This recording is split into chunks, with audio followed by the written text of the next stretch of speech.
Buen día, ¿cómo están? Buen día. Bueno, muy contentos de parte de toda la agrupación, obviamente.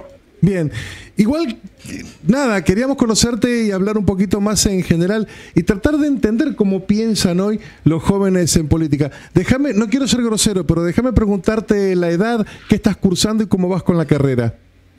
Bien, yo tengo 23 años, soy estudiante y actual coordinadora de la carrera de Ciencia Política y Administración Pública. Sí. Y me encuentro en el cuarto año. En cuarto año estás ya. Bien. Bien, la lleva al día. La lleva al día. De Ciencias Políticas han salido Cornejo, Diego Costarelli, Tadeo García Salazar, han salido muchos que han gestionado. Bueno. Y siguen gestionando. Obviamente, si estás en franja morada, sos radical. Sí, así es. ¿Y cómo te llevas con el acuerdo con La Libertad Avanza, con el pensamiento del presidente Milei? ¿Cómo te llevas como estudiante radical con esa parte de la alianza oficialista en Mendoza? Y la realidad es que como personalmente, por ejemplo, sí milito en territorio, entiendo que muchos de mis compañeros y compañeras de militancia quizás se sienten mucho más afines a Franja Morada, porque lógicamente nosotros levantamos las banderas del reformismo. Sí. Y de esta forma nosotros siempre, más allá de cualquier tipo de ideología que tengamos por fuera, nuestra razón de ser son de los y las estudiantes. Por ende, siempre que veamos atentado a algún derecho estudiantil, independientemente por parte de dirigencia propia o ajena, vamos a enfrentarlo, ¿no? Sin ir más lejos, hace poco se aprobó la ley de financiamiento universitaria. Sí. El presidente Javier Milei la había vetado y el Congreso rechazó el veto. Y nosotros estuvimos en primera línea exigiéndole a nuestros diputados y a nuestros senadores justamente que la acompañaran. Entonces eso marca también una fuerte decisión de la franja, de más allá de cualquier tipo de eventualidad, alianza que se vea en el plano electoral de cara a una campaña en territorio.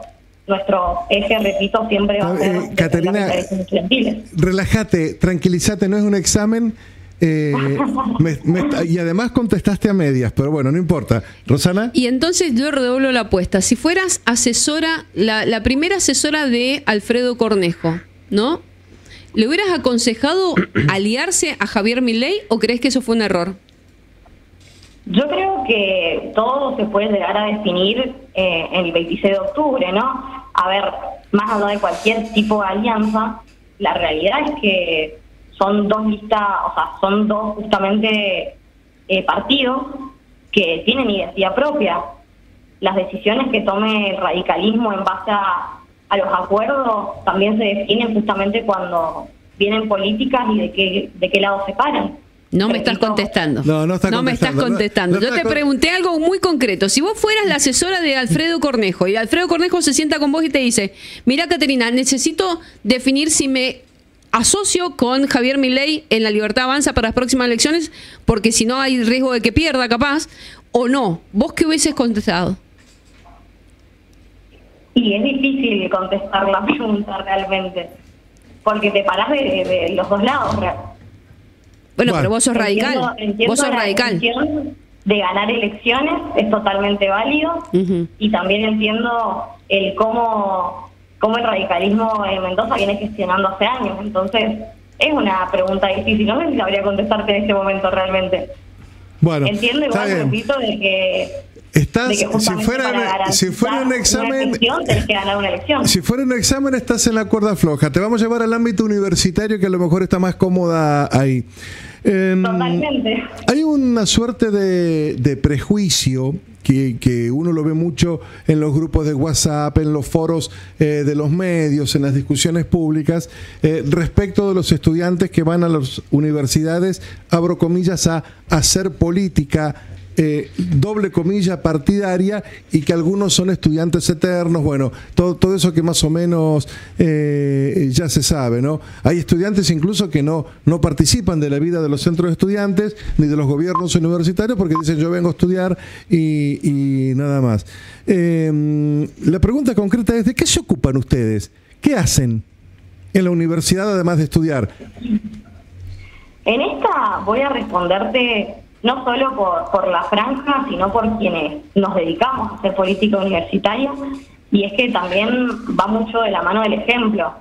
Lógicamente, si no tenés una trayectoria académica y justamente más allá de lo que hagas en la facu, estás cursando, sacas materias y demás, el estudiante justamente eso lo ve y no acompaña, como vos decías, a los estudiantes y a las estudiantes eternos. Entonces, en ese sentido, la franja obviamente apela mucho a lo que es la trayectoria académica y aportar a facilitar ese paso con grupos de estudio, participando en las ayudantías de cátedra, haciendo viajes, congresos, y todo eso justamente aporta a la formación profesional del estudiantado en general. Bien, qué sé yo, en la época, no quiero hacer viejo chotismo, pero en la época me tocó estudiar, en los 80, mediados de los 80, por ahí te ocupabas de cosas mucho más prácticas, el comedor, las fotocopias, el transporte, las becas, andábamos detrás todos de esas cosas. La Universidad Nacional de Cuyo creo que es la única que le descuenta los días de paro a los docentes que no van a trabajar los días de paro. Medida que nosotros hemos, no te digo festejado y aplaudido, porque la verdad que no está bueno que nadie pierda plata, pero tampoco está bueno que se labure, que no se trabaje y se cobre, porque el Estado o porque todos debemos pagar el día de trabajo a alguien que no va a trabajar. ¿Cómo te sentís con eso? ¿Cómo se sienten ustedes, vos, estudiante radical, presidenta del Centro de Estudiantes, respecto de esa decisión de la Universidad de Cuyo? Y obviamente siempre vamos a acompañar la lucha docente. Creo que hay formas justamente de repensarla para que se acompañe la lucha y aún así no se, en ese sentido, los docentes no se ven afectados en su salario. Entendemos también que el presupuesto igual va al 90% destinado a los salarios docentes. Entonces, esto es como justamente repensar las formas para que no se vean afectados. Bueno, pero ¿qué repensamos? Caterina, ¿qué repensamos? A ver, ¿qué hacemos? ¿Le pagamos aunque no vaya a trabajar? No está bueno.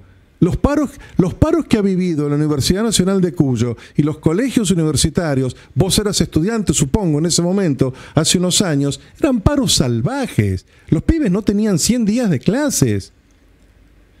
A veces me da la sensación cuando los escucho a ustedes, y no quiero hacer viejo chotismo, te lo juro, Caterina, pero me da la sensación que muchos de los jóvenes que militan en las universidades nacieron viejos, con un pensamiento de los 70. Vos decías recién, defendemos la reforma es del siglo XIX. 18. 18, perdón. ¿Viste? No, está bien. Qué sé yo. Bueno, la última que se me ocurre, sí. porque por Perdón, ahí, no te quería retar, no te estoy retando, porque ¿sí? por ahí hay como una nebulosa respecto de la cercanía de estas organizaciones estudiantiles con los partidos políticos. ¿Qué vínculo tienen ustedes con el partido político y si el vínculo es financiamiento de esta agrupación universitaria? Digo, Franja Morada. ¿Podrías reformular la pregunta? Sí, claro. ¿Qué vínculo tienen ustedes con la Unión Cívica Radical, perteneciendo ustedes al radicalismo, y si el vínculo es que el partido financia en algún sentido a esta agrupación universitaria? La realidad es que el financiamiento, lógicamente, como mencionaron al principio, es por parte de todas las personas que pasaron por Franja. O sea, no tiene que ver, digo, con de repente sos Franja y te está financiando la caja de tal. Es justamente un aporte. Y además, ¿Pero qué aporte reciben? Danos un ejemplo concreto. Sí, un aporte, por ejemplo, nosotros necesitamos hacer unas nuevas remeras. Sí. Y es literalmente hablarle y decir, che, Pepito, ¿cómo andás? Alguien que pasó por Franja, que nosotros los llamamos generacionales de la Franja, y que ser de la Franja justamente tiene ese sentido de pertenencia que por más que vayas ya transitado y terminado tu proceso político por ahí, te sentís parte. Entonces, cuando hay casos de algún tío o piba que no puede pagarse la remera, justamente apostamos a decir, mirá, claro, pero yo no te estaba preguntando puntualmente por una remera, me refiero al financiamiento de la agrupación política en sí, para que justamente puedan hacer todas esas actividades que vos relatabas recién. No, bueno, es que justamente el ejemplo de la remera lo puse así como cualquier otro tipo de evento, no sé, sin ir más lejos, nosotros desde la coordinación, y voy a hablar de justo la carrera en la que hoy conduzco, hasta, bueno, obviamente el recambio. Hace poco fuimos al Congreso de Ciencia Política y en ese sentido tratamos de buscar todos los descuentos, no solo en hostel, en transporte, pedimos justamente ayuda a los generacionales y aún así también los estudiantes tuvieron que poner de su parte, digo, por ahí es ilusionista creer que de repente te bajan todo el dinero para que vos hagas actividades. Muchas gracias. Los que invitamos para estar ahí. Muchas gracias por prestarte al peloteo un ratito, Caterina. Te mandamos un beso. Muchas gracias. Hasta luego. Caterina Espinosa, nueva presidenta del Centro de Estudiantes de Ciencias Políticas y Sociales de la Universidad Nacional de Cuyo. Sácame de acá.